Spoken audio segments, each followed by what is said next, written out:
Hey, what's going on, guys? This is Dark Shadows Reviews on Gemmy Master Animatronics, and today what I have to review for you is an item that is no longer mine. This is the Gemmy prototype Vampire Vittles sign. Now, I've had this thing for close to 3 years now. I don't remember exactly when I got it. It was probably 2 or 3 years ago, and I purchased it off of Cooper Clay. he He sold this thing to me a while back, and he didn't want to part with it, but it ended up in my collection. I watched this thing when it was on eBay being sold by Bobby Beeman, and for those of you guys that don't know who he is, basically back in the day, he had a ton of prototypes from Gemmy, and he was listing them on eBay, and then Donovan brainwashed him and convinced him into selling all of the prototypes that he had to him rather than selling them on eBay. But this was one of the ones that got out, and it was purchased by Cooper Clay. Uh, I'll leave his YouTube channel linked in the description below, so go check him out. And I watched it, really wanted it, but unfortunately at the time I was not able to afford it. And then I saw it pop up for sale again on eBay, and originally I had thought it was the second one that had popped up, but it was the original one. A little bit of a backstory was this had sold to somebody else, got damaged in shipping, got sent back, and then was repaired by Dayton or CJ Webler, and the repair was really botched. So it ended up shattering again in shipping, and I had to fix it. And I kind of went a little overboard with the hot glue around it, but the reason why is because this piece is so fragile and delicate. I mean, the entire thing is resin. There's not a single piece of plastic on it, and the whole insides are resin. Everything. The whole inside of the sign is completely loaded up with hot glue because there was a loose wire on the board, and it would basically cause the whole top of the sign where it says the Boogie Lounge to be out, the whole yellow Vampire Vittles piece to be out, and it would intermittently make the lights around the sign not work. But I was able to figure out exactly where that was, which wire it was that was loose, and I was able to glue it in place so it doesn't move.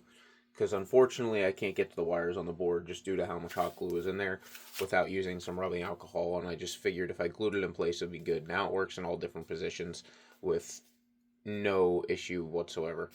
The detail on the sign is pretty cool. It's all hand painted. Like I said, it's resin, and unfortunately, the prototype tag is no longer on it. It was on it a while ago, but it just lost its adhesive, and I had it hanging up on the wall, and it must have fallen down. I don't know where it went, unfortunately. So if I do find it, I will be sending it over to Cooper because I'm sure I definitely have it. It's just it's not here.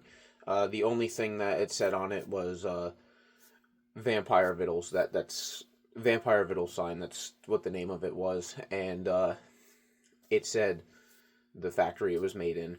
So that was it. Unfortunately, like I said, it's not here. You could see where it used to be, but it's not here. And at the time of you guys seeing this video, it will no longer be in my possession. I did not want to sell it, but for the price that he named, I could not say no. If I said no, I would have missed an opportunity to ever get anything remotely close to that at the ever again. So I paid.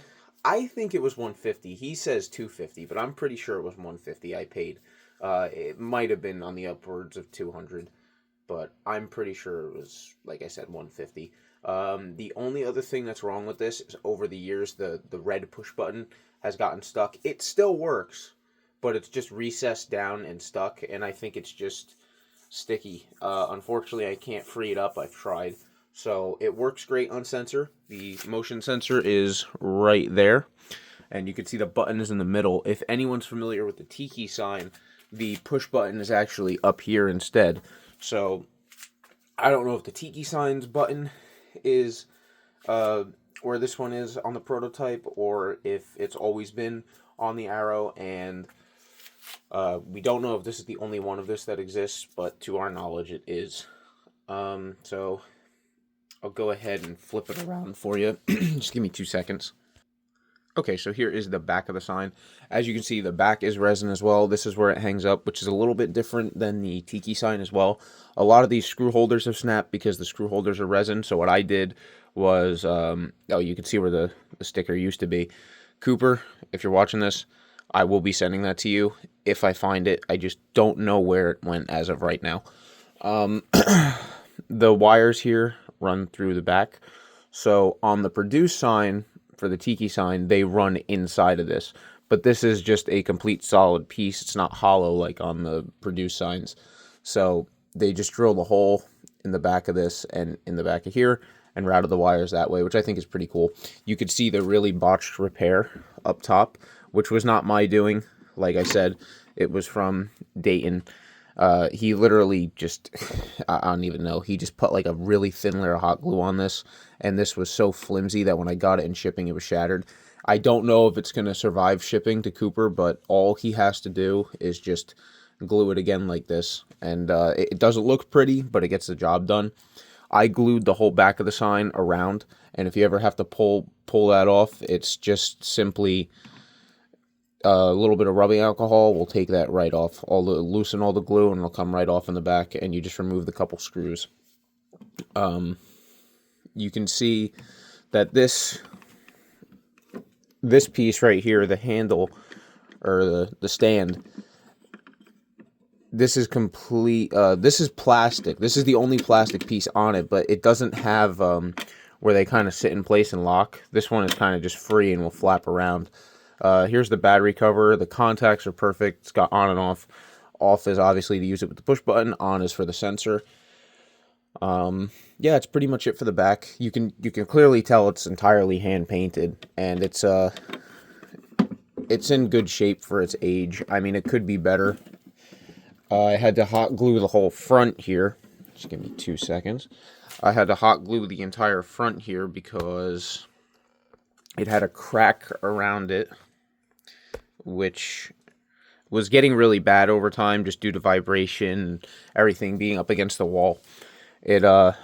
This whole centerpiece was completely cracked. You can see where I glued it around the edges. And then this star here was always missing these four corners ever since I owned it. But yeah, overall, I mean, for how old it is, it's in decent shape. And the adapter port is here. Unlike on the produced one, which is the Tiki sign, I believe the adapter port, it's in the back. So on this one, it's on the side as opposed to the produced one being in the back. It's got two different shades of yellow. This is a really pale and opaque yellow, while this is a more vibrant yellow. This yellow and the background of the, so the letters for lounge and the background of the is the same yellow as this, while Boogie and the background of the lounge is the same opaque yellow as this. These alternate between, it's kind of like an aqua blue and a light green, I guess you could say an apple green around, and then this is purple. You know, the letters are red, but the letters aren't completely painted. It's only the front, the top half of the letters, as well as the stars is just the top, with it being yellow underneath. It actually might be clear resin for the stars. They just might look yellow from what they're sitting on. But yeah, it's pretty cool. There's no sound with these. I don't know if there was supposed to be audio, or if it was ever removed, or if it was just strictly supposed to light up, because the produced Tiki sign just lights up. But like I said, you know, it could have gone through various changes over the time, and this might not even be the only one. This might just be the only one that we know to exist. And there is actually a third sign that there are pictures of. We don't know who has it. It could be in a private collection. It could be destroyed, or it just could not have been found yet, or someone else might have it.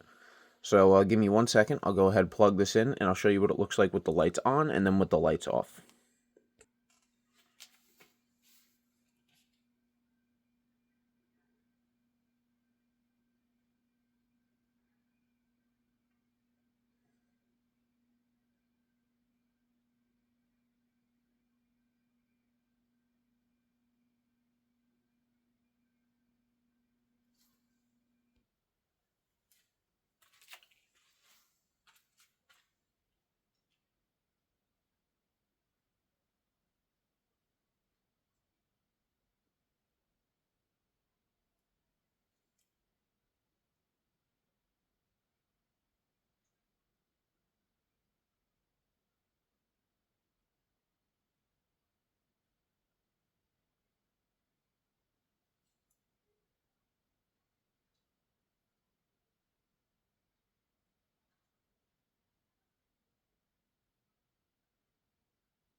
Okay, guys, so it's just gonna keep going off now because it's on sensor.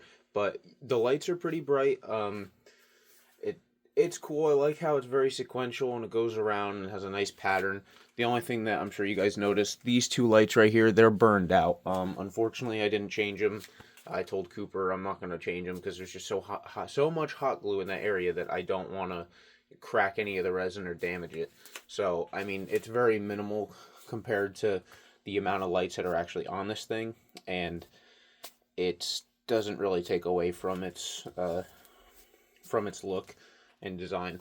So as you can see, the adapter goes right there. Currently, right now, it's on sensor. The push button does work. It's just stuck. So when you gotta press it, you gotta press it a little hard, and I'm worried about cracking the resin. So I just use it on sensor, but it gets the job done, and it's a great piece. It really is cool, especially if you know this would look really good in like an arcade gaming room. This is like a man cave arcade gaming room, and this is actually the first time it's ever been down in the collection room.